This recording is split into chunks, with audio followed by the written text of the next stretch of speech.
My name is Dr. Lisa Nelson Robinson. I am a board member of Triangle Bike Works and the founder of the Black Farm Tour.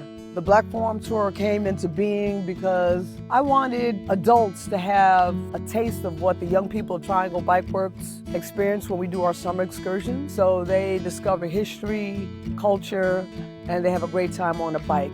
Folks get to interact with the people who are farming at different levels. The first farm is a model farm, which is just getting started.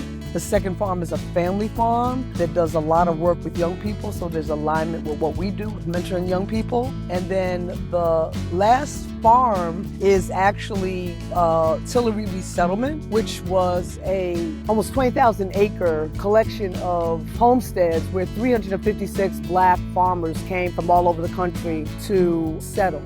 People get to get the history of the area and experience the culture and just have a great time. I love it, and folks seem to love it. We're growing every year. So if anybody wants to join us, it's www.blackfarmtour.us.